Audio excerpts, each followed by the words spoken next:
Sometimes, they got to do amputation.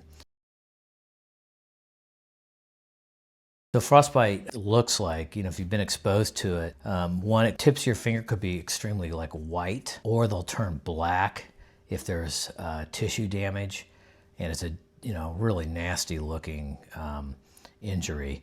And it usually comes on, the blackness will kind of expand down your finger, and it's basically dead tissue.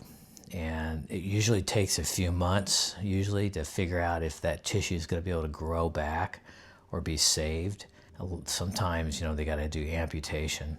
I know in the '96 disaster, Beck Weathers, the guy that spent the night out in the open, had his face all frostbit, and his hand, I think he lost part of his hand and part of his nose to frostbite. And if you look at the pictures from 1996 disaster, you'll see Beck Weathers getting medical treatment at Camp 2 on Everest, and his face is just black, his nose is black, and his hand is wrapped in gauze. The other thing about frostbite, as you thaw out, as the blood kind of comes back in circulation, it's extremely painful. And a lot of times people have to take, painkillers for that pain. It just throbs. So it's not a good thing to have, but, I always like to say, frostbite is kind of preventable if you have the right gear and you're hydrated, and you can make good decisions in the mountain, like when to turn around especially.